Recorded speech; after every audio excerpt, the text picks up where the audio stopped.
Christopher Hoyte. All right. And MD, I see. Yes. And you are? I am the fellowship director and the associate medical director of the Rocky Mountain Poison and Drug Center. Okay. Talk to me about this case. You said it was 2016. It was in Colorado, and we'll talk about why you can't give me more specifics than that. But one day in 2016, kid shows up at the ER, and what happens? So one day in 2016, a kid shows up to the ER. He was in his usual state of health, probably the day before he came to the emergency department. And then the reason why his parents brought him in was because he was looking not like himself. He was vomiting. He was more sleepy than he normally is. And then he ended up having a seizure. Gotcha. Mm-hmm. How do you draw a line from that to consumption of marijuana? So some of the details in the particular case where we found this out for two reasons. One, when the kid was in the hospital, we didn't have a great reason to why he was so sick. And so one of the things we did was we tested a urine on him to see if there were any drugs in his system that he could have accidentally gotten into. And one of those drugs that we found was marijuana. And later we corroborated the story with others that there were potentially some marijuana products around that the kid could have gotten into. Gotcha. And just to be clear, an 11-month-old child isn't going to smoke it. So you have a high degree of confidence this was eaten, right? Yeah, this was likely an accidental ingestion, which means, the kid put it in his mouth or his or her mouth and potentially swallowed the product. Gotcha. And eating, if memory serves, eating like loose leaf pot isn't going to hurt you. So this would have been like an edible product, something where it was activated. Actually, if you eat a whole lot of loose leaf plant, you can still absorb the active ingredient of marijuana. So you could get it that way, but this was likely a marijuana product that had already been processed from the plant stage into an actual retail product. Something concentrated. Correct. And the proponents of like more liberal marijuana laws would say, oh, we've never seen a documented overdose death. This would be the first then. Well, when we say there's never been a documented overdose death, the issue with that is in adults, normally we do not see that. It's not typical for an adult to overdose and die from marijuana. Most of the time, adults will take, if they get too much marijuana, they'll feel sick, they can vomit, feel very nauseated, feel very dizzy. They can have heart racing, they'll feel a heart racing in their chest. And they won't feel well, they'll feel just kind of general malaise and just not feeling great. So that's the normal adult case. The reason why this case is a little different is because it's an 11-month-old, and the 11-month-old getting into a marijuana product and having a bad outcome is unusual for sure. Yeah, and for a child, it would probably take a significant amount still, would it not? Or it depends. Totally depends on how concentrated the product is. So if it's a less concentrated product, obviously the kid would have to get more of it. But highly concentrated products, right, it may not take very much to get a kid very sick. If I had to make you put a percentage number on your confidence level that is what caused this child's death, what would it be? Well, given the fact that, what I can say is given the fact that the kid was very sick in the hospital, we tested a lot of things on this kid to rule other things out because, again, we thought it was more likely that it was something else, but we tested a lot of things, even things that are very rare to find in kids, and we found none of those things on this kid. And the only thing that we found was a high concentration of THC in this kid's urine and ended up in this kid's blood also. Yeah, there was a number in there, and I wanted to kind of ask you about that. And that this is of the urine test kind, so it's not active THC in the blood, right? Correct. But I think was it 7-something nanograms? Help me out. Like if I'm going and I smoked pot a week ago or something, and like a little bit shows up in a drug test for a pre-employment screening, what kind of number might I have, and how would that compare to what this kid has? So it's interesting. That number totally depends on whether or not you're a chronic smoker. Okay. So if you smoke marijuana chronically, you can have higher concentrations than someone who doesn't because and without any effects. And the reason being is because chronic smokers, they can store a little bit more of the THC and some of the metabolites of marijuana in their fat. Yeah, and So- it builds up and builds up. Okay, so maybe let me ask you a different way. A non-user goes on a real crazy bender with his old pothead buddy from college one night, and the next morning pees in a cup. How's that number going to compare to this kid? Well, so again, yeah, that would be a little bit more. I think that would be a more that number would be more similar to what this particular case is if you just weren't using it and then all of a sudden you use a lot of it. And you know, again, it's hard to say exactly with the concentration because everybody's so different. But as you know, driving laws, 5 nanograms per ml is what the number is for people not to be able to drive while they're using it. That's active THC. And That's correct. blood, right? That's exactly right. Yes. I had to learn that when I was covering the law. Yes. So yes, you're right. So it's difficult to make that assertion because there's so much variability between people. Yeah. It's hard to say what number this person would have versus another. Yeah, you said high concentration, so I was trying to make it relative for people in any way. Is there a way you would kind of explain how high of a concentration that was? I would say that the child that was involved in this particular case, the concentration that he had was definitely one that got our attention. Like, wow, this was more than enough to get an 11-month-old sick. Gotcha. Yeah. Is it more than the more than the legal limit? So if 5 or under. It's not an apples to apples. Okay. Yeah. Yeah, it's hard to It's hard to make. What you're trying to get at. I know. I'm trying to help. I'm trying to. Yes, I would love to compare the 7 to the 5, but it doesn't work like that because it's metabolite. There you instead go. Of, That's what I'm trying to make sure that people don't go running and saying, "Oh, as long as sadly, I geeked out on that when they were debating it at the legislature, so I know my Delta 9 from my. Anyway. Yes. Okay, so.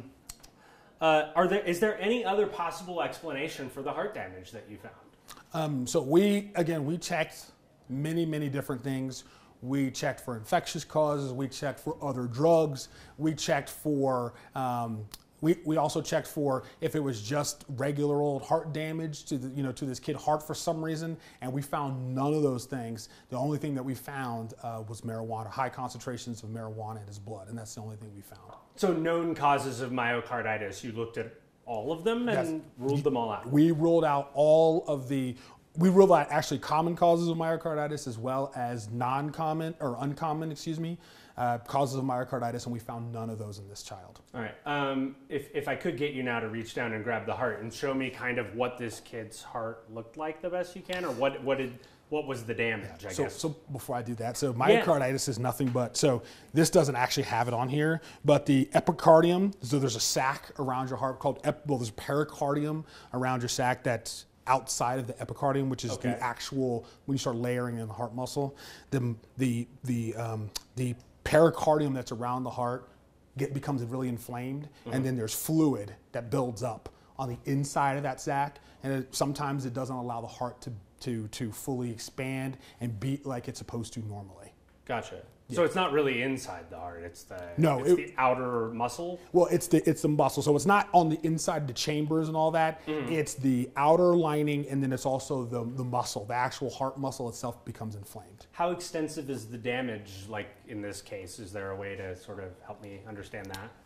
In this particular case, we don't have access to exactly how extensive the damage was, but I can tell you that looking at some records, the thought was that it was the entire heart that was involved in this. It wasn't just one particular region. The entire heart was involved with the inflammation. Gotcha. How does pot do that? Or how does THC do that? It is unknown at this time. There's a lot. There are some other reports now in adults where they get also myocarditis or inflammation of the heart after smoking and using too much THC. So those reports do exist, but nobody knows exactly what the mechanism of the root cause is. Gotcha. Would that be something that happens in like outlier cases in adults? Because again, you weren't trying to make an association to adults. That's exactly right. So it probably is an outlier because there's a couple of case reports in the literature, so it's unlikely to be a common thing. Gotcha. What would most commonly cause myocarditis like in the world? A lot of the times it's infectious. Okay. Or unknown. Those are probably two of the more common ones, are just an infectious cause can cause it, or it's something that we never find out what it is. Gotcha. And I remember reading in your case study that there was there was a bacterial presence found in the ER, but then on autopsy you couldn't replicate that by testing a gajillion different places? Correct. And so what we presume from that particular issue is that it was a contaminant, because we tested over and over and over again after the child's death, and there was no infectious causes found. Yeah. You sound very convinced that marijuana killed this child. I never say 100% on anything because you can get fooled by things, but we extensively ruled out almost every other cause that we can think of. Myself, our team, plus the primary team taking care of the patient, plus the coroner who did the post-mortem on the child, and we found no other reason why this young kid ended up having inflammation on his heart. What would help bolster the case? Would it be useful to do, say, animal studies or something like that? Yeah, it would be useful to do some animal studies, I think. I think that that's a great idea as one way to get at the answer to this. And then the other way is, when people are smoking marijuana and, if there's some bad outcomes, you could also look at imaging of somebody's heart, kind of tell if they've got inflammation around their heart too. That would be another way to potentially get at the answer. Yeah. Are there reports of similar cases? Have you seen others like this? Are you working on more? In kids, I haven't seen any others like this. There are a couple in adults, though, of just myocarditis, not deaths related to it, but just some inflammation of the heart from too much use. There are some out there. Gotcha. And what does that present like in these adults? Is it just like they kind of feel crappy and you look and you find it? That's exactly right. They feel terrible. Some of them can have chest pain and shortness of breath. That can be their presenting complaints. And then after extensive workup, it's found that they have some myocarditis. All right. Should this change how doctors treat patients? What I would say is that if a physician is taking care of a child who comes in who's a little sleepier than normal, there's not a good reason for that, or the kid is vomiting profusely, or any presentation of a child where you cannot really kind of put the dots together about why this would have happened to a kid, we shouldn't be testing every kid for marijuana also. I wouldn't say that, but it just should be in every clinician's mind, especially in states where recreational marijuana is legal. Gotcha. And what would you say for parents to take away from this story? And for parents, I would say if you're going to use marijuana, please do it safely and be careful about leaving it around, especially if you have little kids at home. Little kids are very quick and sneaky, and they're very, very inquisitive and want to see what things taste like, and they put a lot of things in their mouth. So I would just caution parents to be careful about where they put their marijuana in the house. This sounds like a good time to do some context. So you deal with this kind of stuff every day. You're the one taking the call when there's an unknown substance in a kid or that seems to be causing problems. This isn't happening all day, every day in Colorado just because we have legalized marijuana. That's exactly right. So I would say that we've legalized marijuana, but like you mentioned, we're not getting calls of kids getting sick from marijuana, or even adults getting sick from marijuana and getting sick to the point of having bad outcomes. We're not getting those every single day. They're very few and far between. Gotcha. But it is something to take seriously. Yeah, 100%. It's something to take seriously, especially when we're talking about kids. Yeah. So just like you're careful with the laundry pods, you should be careful with your edibles. Absolutely, yes. Got it. Yeah. There have been, I have heard other, anecdotal cases of accidental ingestion by children involving intubation. That's not unique to this case, right? Or do you have other cases where it's gotten to that level? Yeah, there are accidental ingestions of medications in people's homes where kids get sick from that and have to come in and be intubated or be put in a breathing tube and on a ventilator. Mm-hmm. That happens because kids get into their parents' medications. Mm-hmm. So, for example, opioids. We're far more concerned about opioids in that case of a kid getting really sick than we are of marijuana at this particular point. Gotcha. So again, some more context there. But that being said, do you have other cases where kids have needed intubated after consuming marijuana? Personally, in our particular poison center, we do not have those cases, but that's something I would have to go back and look at. Gotcha. Trying to think. I was kind of asking you about the day. Like this child's case took a pretty sudden and dark turn that morning, right? And yes. And it wasn't that long till he passed away. Right. So this child was acting normally. I mean, completely usual state of health. It was a normal child, healthy child with no medical issues, had never been to an emergency department for any reason prior to this particular visit.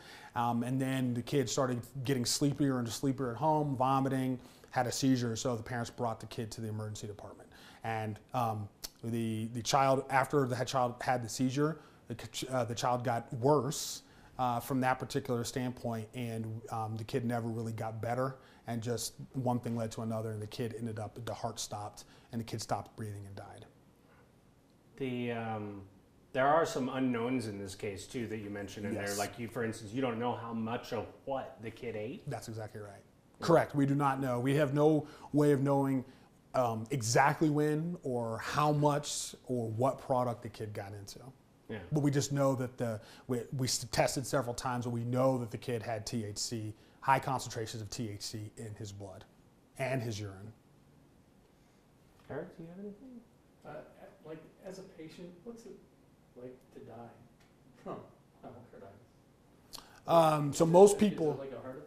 Yeah, most people come in with chest pain and shortness of breath, and it's really more of a problem. It's not necessarily exactly like having a heart attack, but what myocarditis is more like is it results in dysfunction. So the heart doesn't work like it should, and of course the heart is a vital organ, getting blood around to all your other vital organs, and so the heart's not working like it should, and so patients have bad outcomes from that. Gotcha. So for like an 11-month-old, the kid had to be really confused, not knowing what's going on. Oh yeah. So I can only imagine how the kid felt, because even adults having myocarditis who are really sick from myocarditis, it's very scary. And so for an 11-month-old who has no idea what's going on, I mean, that must have been a very terrible way to spend his last moments.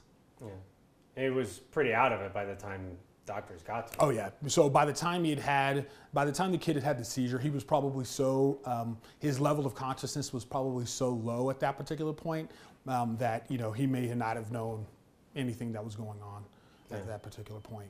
And then finally, so you guys aren't sure how much or what it was. Are the parents cooperating and putting the dots together for you, explaining what happened? So I can't speak about the parents because I don't know what the status is with that, but I can only imagine that they feel sad about what happened to their child. So, but I don't know exactly what the state is of that. But you don't have, it sounds like in this case you don't have an aha, my gummy bears are missing.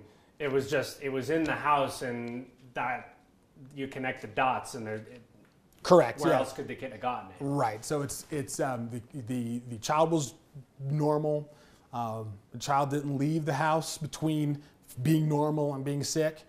The child had THC in their blood and in the urine, and there was marijuana. There were marijuana products in the house. Yeah. Do you see how like some doctors might look at this and go, you know what? There's probably just something we're missing. Yeah. So that's why you never say never, and the way that we left it in the actual report is possible because we never want to say definitive, but most everything we could think of was ruled out pretty well in this particular case, and the kid also had a high concentration of THC in his blood. There's no other explanation for that, especially when run multiple times. Yeah. So you feel pretty confident you've documented the first case of a death from marijuana overdose? I feel pretty confident that we ruled out most every other possibility in this particular case, and I don't want to say 100%. It's okay. I feel very comfortable with the workup that we did and how much we ruled out in this particular case. I feel comfortable with that. Right on. And then I told you I would ask you this on camera. Why can't we know exactly what hospital this happened in and what day? Well, the reason being is because in my position, most important thing for me is to keep the identity of the child. We need to keep that kind of completely confidential. And there are multiple reasons for that, but just most importantly, patient and the family deserves to have this information not identifiable at the moment. Yeah. And then also as a researcher, you want to be able to work on the next case. Well, right, exactly. And you also don't want to scare families from being willing to do some research and things. You just need to keep all their stuff confidential. So that's why we don't give out that information.